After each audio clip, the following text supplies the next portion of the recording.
ഒന്ന് സങ്കൽപ്പിച്ചു നോക്കൂ, നിങ്ങളൊരു കല്യാണ വിരുന്നിലേക്ക് പോവുകയാണ്. നല്ല തിരക്കാണ്. പെട്ടെന്ന് മെലിഞ്ഞുണങ്ങിയ സൂര്യതാപമേറ്റ് കരുവാളിച്ച ഒരു നാവികൻ നിങ്ങളുടെ വഴി തടയുന്നു. അയാളുടെ കണ്ണുകൾക്ക് ഒരു പ്രത്യേക തിളക്കമുണ്ട്. അതിൽ നിന്ന് കണ്ണെടുക്കാൻ നിങ്ങൾക്കാവുന്നില്ല.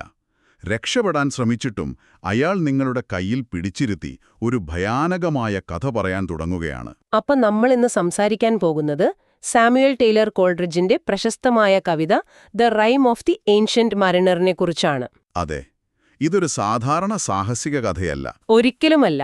ഏകദേശം 225 വർഷം മുൻപാണിത് എഴുതിയതെങ്കിലും മനുഷ്യന്റെ കുറ്റബോധം, ഒറ്റപ്പെടൽ, പ്രകൃതിയുമായുള്ള ബന്ധം, ഇതിനെക്കുറിച്ചൊക്കെ ഇന്നും പ്രസക്തമായ ചില കാര്യങ്ങൾ ഈ കവിത പറയുന്നുണ്ട്. ശരിയാണ്. ഇംഗ്ലീഷ് റൊമാന്റിക് പ്രസ്ഥാനത്തിലെ ഏറ്റവും പ്രധാനപ്പെട്ട ഒരു കൃതി. തീർച്ചയായും. അപ്പോ നമ്മുടെ ഇന്നത്തെ ദൗത്യം ഇതാണ്: എന്തുകൊണ്ടാണ് ഈ കവിത കാലത്തെ അതിജീവിച്ചത്? ഇതിലെ ആ ഭയാനകമായ ദൃശ്യങ്ങൾക്കപ്പുറം കോൾഡ്രിഡ്ജ് ഒളിപ്പിച്ചുവെച്ച ആശയങ്ങൾ എന്തൊക്കെയാണ്? നമുക്ക് ആ പഴയ നാവികന്റെ കഥയിലേക്ക് ഒന്ന് ആഴത്തിലിറങ്ങിച്ചെല്ലാം. തീർച്ചയായും. തുടങ്ങുമ്പോൾ തന്നെ ഈ കഥയുടെ ഘടന അത് തന്നെ വളരെ രസകരമാണ്. ഒരു കഥയ്ക്കുള്ളിലെ മറ്റൊരു കഥ. അതെ, ആ ഫ്രെയിം നെറേറ്റീവ് കോൾഡ്രിഡ്ജ് അത് വളരെ ബോധപൂർവം ഉപയോഗിച്ചതാണ്.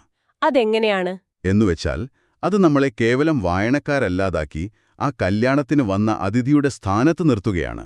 ഓ ശരി. അപ്പം നമ്മളും ആ കഥ കേൾക്കാൻ നിർബന്ധിതരാവുകയാണ്. കൃത്യം.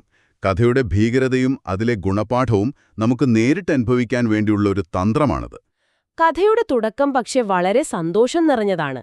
കപ്പൽ യാത്ര തുടങ്ങുന്നു, നല്ല കാറ്റുണ്ട്, എല്ലാവരും ആവേശത്തിലാണ്. അതെ, നല്ല പ്രതീക്ഷയോടെയുള്ളൊരു തുടക്കം. പക്ഷെ ആ സന്തോഷം അധികനേരം നീണ്ടു നിൽക്കുന്നില്ല. ഒരു ഭയങ്കരമായ കൊടുങ്കാറ്റ് വരുന്നു. കപ്പലിന്റെ നിയന്ത്രണം നഷ്ടപ്പെടുന്നു. അതെ, കപ്പലിനെ ആ കാറ്റ് തെക്കോട്ട് ആരും പോകാത്ത മഞ്ഞുപാളികൾ നിറഞ്ഞ അന്റാർട്ടിക് പ്രദേശത്തേക്ക് കൊണ്ടുപോകുന്നു. ആ ഒരു ചിത്രം ഓർക്കുമ്പോൾ തന്നെ ഒരുതരം ഭയം തോന്നുന്നുണ്ട്. തീർച്ചയായും. പച്ചപ്പിന്റെ ഒരു കണിക പോലുമില്ല. ആകെ മഞ്ഞും ഐസും, പിന്നെ ഭീകരമായ നിശബ്ദതയും. ആ ഒറ്റപ്പെടലിലേക്കാണ് ഒരു ആൽബട്രോസ് പക്ഷി വരുന്നത്. അതെ, അതൊരു വലിയ ആശ്വാസമാണ് അവർക്ക്. കാരണം അതൊരു ജീവന്റെ സാന്നിധ്യമാണ്. അവരതിന് ഭക്ഷണം കൊടുക്കുന്നു, അതവരുമായി ചങ്ങാത്തത്തിലാവുന്നു. അതിന്റെ വരവോടെ ഒരു അത്ഭുതം സംഭവിക്കുന്നുണ്ടല്ലേ? ആ ഭീമാകാരമായ മഞ്ഞുപാളികൾക്കിടയിൽ ഒരു വിള്ളലുണ്ടാവുകയും കപ്പലിന് മുന്നോട്ടു പോകാൻ വഴിയൊരുങ്ങുകയും ചെയ്യുന്നു. അതോടെ എല്ലാവർക്കും ഉറപ്പായി ഇതൊരു ഭാഗ്യചിഹ്നമാണ്, ഒരു ദേവദൂതനാണ്. എന്നിട്ടാണ് ആ അവിശ്വസനീയമായ സംഭവം നടക്കുന്നത്. ഒരു പ്രകോപനവുമില്ലാതെ, ഒരു കാരണവുമില്ലാതെ ആ പുരാതന നാവികൻ തന്റെ അമ്പും വില്ലുമെടുത്ത് അതെ, ആ പക്ഷിയെ വെടിവെച്ചു കൊല്ലുന്നു. എന്തിനാണ് അയാൾ അത് ചെയ്തതെന്ന് കവിതയിൽ ഒരിടത്തും പറയുന്നില്ല. ആ ഒരു യുക്തിയില്ലായ്മയാണ് എന്നെ ഏറ്റവും കൂടുതൽ അലട്ടുന്നത്. അതൊരു പ്രധാനപ്പെട്ട പോയിന്റാണ്. ആ പ്രവൃത്തിക്ക് ഒരു യുക്തിയുമില്ല. തിന്മ പലപ്പോഴും അങ്ങനെയാണ്. അതിന് വലിയ കാരണങ്ങളൊന്നും ആവശ്യമില്ല. ഇവിടെ ആൽബട്രോസ് വെറുമൊരു പക്ഷിയല്ല. അത് പ്രകൃതിയുടെ നിഷ്കളങ്കതയുടെയും ഒരുപക്ഷെ മനുഷ്യനും പ്രകൃതിയും തമ്മിലുള്ള ഒരു പവിത്രമായ കരാറിന്റെയും പ്രതീകമാണ്. അപ്പോൾ അതിനെ കൊല്ലുന്നതിലൂടെ അയാൾ ആ കരാറ് ലംഘിക്കുകയാണ്. അതൊരു പ്രപഞ്ച നിയമത്തിന്റെ ലംഘനമാണ്. കൂടെയുള്ള നാവികരുടെ നിലപാട് എനിക്ക് വളരെ വിചിത്രമായി തോന്നി. ആദ്യം അവർ പക്ഷിയെ കൊന്നതിന് അയാളെ കുറ്റപ്പെടുത്തി. അതെ, കാറ്റിനെ കൊണ്ടുവന്ന പക്ഷിയെയാണല്ലോ നീ കൊന്നത് എന്ന് ചോദിച്ച്. പക്ഷെ പെട്ടെന്നവർ നിലപാട് മാറ്റി. കൃത്യമായി. മൂടൽമഞ്ഞ് മാറിയപ്പോൾ അവർ പറഞ്ഞു, മൂടൽമഞ്ഞിനെ ഇല്ലാതാക്കിയ ആ പക്ഷിയെ കൊന്നത് നന്നായി എന്ന്. അതായത് സാഹചര്യം അനുകൂലമായപ്പോൾ അവർ ആ പാപത്തെ ന്യായീകരിച്ചു. അതുതന്നെ. അത് വെറും അവസരവാദം മാത്രമല്ല, ഒരു കൂട്ടായ പാപത്തിന്റെ ഉദാഹരണം കൂടിയാണ്. ആ നിമിഷം മുതൽ നാവികന്റെ പാപത്തിൽ അവരും പങ്കാളികളായി. അതിന്റെ ശിക്ഷയും അവർ ഒരുമിച്ച് അനുഭവിക്കേണ്ടി വരുന്നു. ശിക്ഷ വരാൻ അധികം വൈകിയില്ല. ഇല്ല. കാറ്റ് പൂർണ്ണമായും നിലച്ചു. കപ്പൽ ഒരടി മുന്നോട്ട് നീങ്ങാൻ പറ്റാതെ നടുക്കടലിൽ കുടുങ്ങി. സൂര്യനാണെങ്കിൽ കത്തിജ്വലിച്ചു നിൽക്കുന്നു. അനങ്ങാത്ത കടൽ, നിശ്ചലമായ കപ്പൽ, ശരിക്കും ഒരു പടം വരച്ചുവെച്ച പോലെ. അപ്പോഴാണ് ആ പ്രശസ്തമായ വരികൾ വരുന്നത്. Water, water everywhere, nor any drop to drink. ചുറ്റും കടലുണ്ടായിട്ടും ഒരു തുള്ളി വെള്ളം കുടിക്കാനില്ലാത്ത അവസ്ഥ. ഇതൊരു മാനസികാരോഗ്യ വിദഗ്ധന്റെ കണ്ണിലൂടെ നോക്കിയാൽ കടുത്ത വിഷാദത്തിന്റെ ഒരു രൂപകമായി ഇതിനെ കാണാം. അതെങ്ങനെ? ചുറ്റും ജീവിതവും അവസരങ്ങളുമൊക്കെയുണ്ടാവും. പക്ഷെ ഒന്നിനോടും ബന്ധം സ്ഥാപിക്കാൻ കഴിയാത്ത, ഉള്ളിൽ വരണ്ടുണങ്ങിയൊരു മാനസികാവസ്ഥ. ആ കപ്പൽ, അത് നാവികന്റെ മനസ്സ് തന്നെയാണ്. അപ്പൊ ദാഹിച്ചു വലഞ്ഞ ബാക്കിയുള്ള നാവികർ തങ്ങളുടെ ഈ അവസ്ഥയ്ക്ക് കാരണം അയാളാണെന്ന് തിരിച്ചറിഞ്ഞ് ഒരു കാര്യം ചെയ്യുന്നുണ്ട്. അതെ, ചത്ത ആൽബട്രോസിനെ അയാളുടെ കഴുത്തിലൊരു കുരിശുപോലെ തൂക്കിയിടുന്നു. സ്വന്തം പാപത്തിന്റെ ഭാരം ഒരു ഭൗതിക രൂപത്തിൽ എപ്പോഴും കൂടെ കൊണ്ടു നടക്കേണ്ടി വരുന്ന ഒരവസ്ഥ, അത് ഭയാനകമാണ്. തീർച്ചയായും. Instead of the cross, the albatross about my neck was hung എന്ന് പറയുമ്പോൾ അതൊരു സാധാരണ കുരിശല്ല. ക്രിസ്തുവിന്റെ കുരിശ് രക്ഷയുടെ ചിഹ്നമാണെങ്കിൽ ഇവിടെ ഈ പക്ഷിയുടെ ജഡം ശാപത്തിന്റെ ചിഹ്നമാണ്. ദൈവം പോലും കൈവിട്ടൊരവസ്ഥ. അതെ, so lonely it was that God himself scarce seemed there to be എന്ന് കവി എഴുതുമ്പോൾ ആ ഒറ്റപ്പെടലിന്റെ ആഴം നമുക്ക് മനസ്സിലാക്കാം. ഇവിടെ നിന്നാണ് കഥ കൂടുതൽ ഭയാനകവും അമാനുഷികവുമാവുന്നത്. ദൂരെ ഒരു കപ്പൽ വരുന്നത് കാണുന്നു. രക്ഷപ്പെട്ടെന്ന് കരുതി അവർ ആഹ്ലാദിക്കുന്നു. പക്ഷെ അടുത്തെത്തുമ്പോഴാണ് മനസ്സിലാവുന്നത് അതൊരു പ്രേതക്കപ്പലാണെന്ന്. മരിക്കാതെ ജീവിച്ചിരിക്കുമ്പോൾ തന്നെ മരണം അനുഭവിക്കുന്ന ഒരവസ്ഥ. ആ കപ്പലിലുള്ളവർ നാവികരുടെ ജീവനു വേണ്ടി പകിട കളിക്കുകയാണ്. അതെ, ആ കളിയിൽ മരണം കപ്പലിലെ മറ്റെല്ലാ നാവികരെയും നേടുന്നു. അവർ ഓരോരുത്തരായി തങ്ങളുടെ കണ്ണുകളിലെ ശാപം മുഴുവൻ നമ്മുടെ നാവികന് നൽകിക്കൊണ്ട് മരിച്ചു വീഴുന്നു. അതേസമയം ജീവിതത്തിലെ മരണം നേടുന്നത് നമ്മുടെ നാവികനെയാണ്. അതായത് മരിക്കാൻ പോലും അനുവാദമില്ലാത്ത, മരിച്ച 200 പേരുടെ ശവശരീരങ്ങൾക്കിടയിൽ ഒറ്റയ്ക്ക് ജീവിക്കാനുള്ള ശിക്ഷ. ഇതാണ് ശിക്ഷയുടെ പാരമ്യം. പൂർണ്ണമായ ഒറ്റപ്പെടലിന്റെയും മാനസിക പീഡനത്തിന്റെയും ആഴം ഇവിടെ കാണാം.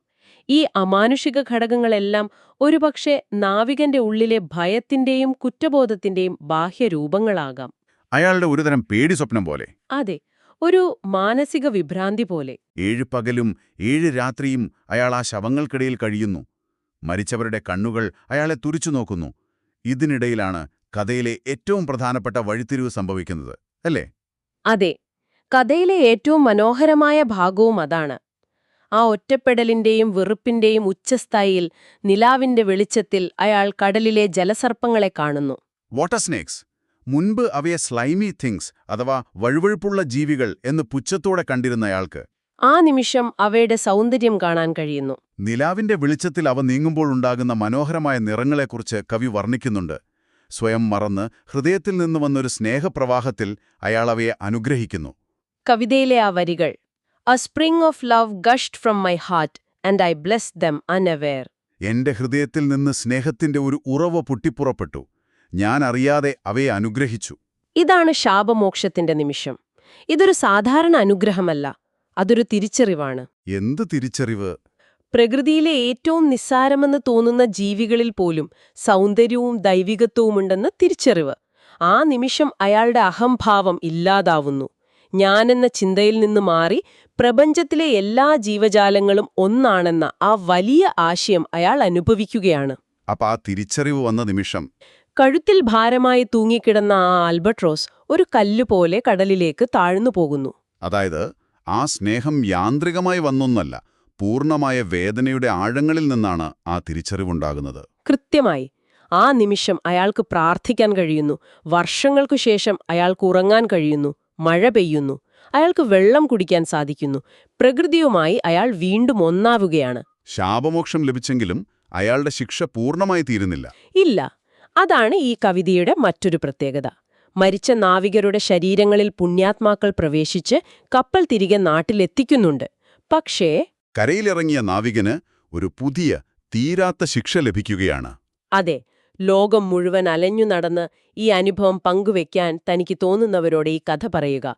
അതാണ് അയാളുടെ നിത്യമായ ദൗത്യം.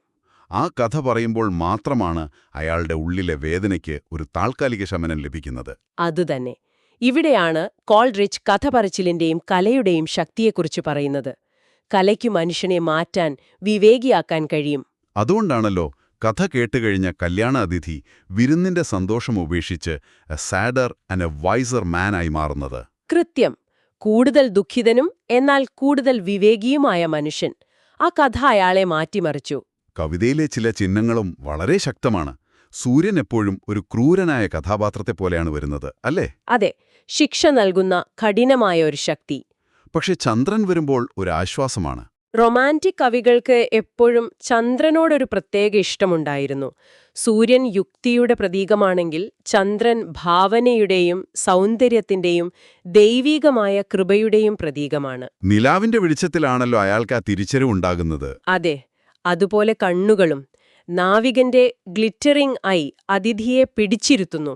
മരിക്കുന്നവരുടെ ശാപം നിറഞ്ഞ കണ്ണുകൾ അയാളെ വേട്ടയാടുന്നു. ചുരുക്കി പറഞ്ഞാൽ the rime of the ancient mariner ഒരു പ്രേതകഥ എന്നതിലുപരി പ്രകൃതിയെ നിസ്സാരമായി കാണുമ്പോൾ സംഭവിക്കുന്ന ദുരന്തങ്ങളെക്കുറിച്ചുള്ള ഒരു ഓർമ്മപ്പെടുത്തലാണ്. അതെ, കവിതയുടെ അവസാന ഭാഗത്ത് നാവികൻ പറയുന്നൊരു പ്രധാന ആശയമുണ്ട്. അതാണ് കവിതയുടെ കാതൽ. He prayeth best who loveth best all things both great and small. For the dear God who loveth us, he made and loveth all. അതായത് നമ്മളെ സ്നേഹിക്കുന്ന ദൈവം വലുതും ചെറുതുമായ എല്ലാ ജീവജാലങ്ങളെയും സൃഷ്ടിക്കുകയും സ്നേഹിക്കുകയും ചെയ്യുന്നു. അതുകൊണ്ട് അവയെ സ്നേഹിക്കുന്നവനാണ് ഏറ്റവും നന്നായി പ്രാർത്ഥിക്കുന്നവൻ. ഇതാണ് ആ നാവികൻ തന്റെ ഭീകരമായ അനുഭവത്തിലൂടെ പഠിച്ച പാഠം. അതെ, ഈ കവിതയെ പല രീതിയിൽ വ്യാഖ്യാനിക്കാം. കുറ്റബോധത്തിൽ നിന്നും വിഷാദത്തിൽ നിന്നും കരകയറുന്ന ഒരു വ്യക്തിയുടെ മാനസിക യാത്രയായി ഇതിനെ കാണാം. അല്ലെങ്കിൽ മനുഷ്യരാശിയുടെ പാപത്തിന്റെ ഒരു രൂപകമായും വായിക്കാം. തീർച്ചയായും അതാണ് ഈ കവിതയെ കാലാതീതമാക്കുന്നത്. നാവികനും അയാളുടെ കഥയും നമ്മൾ ഓരോരുത്തരോടും പറയുന്നത് ഒരേ കാര്യമാണ്. നമ്മൾ ഈ പ്രപഞ്ചത്തിലെ ഒരു ചെറിയ ഭാഗം മാത്രമാണ്. ഇവിടുത്തെ ഓരോ ജീവനും അതിൻ്റേതായ പ്രാധാന്യമുണ്ട്. ആ ബന്ധം തകർക്കുന്നത് മരണത്തേക്കാൾ ഭീകരമായ ഒരു വിധിയിലേക്ക് നമ്മളെ കൊണ്ടെത്തിക്കും. ഈ കഥ കേട്ടുകഴിഞ്ഞപ്പോൾ നിങ്ങൾക്ക് ചിന്തിക്കാനൊരു ചോദ്യം തരാം.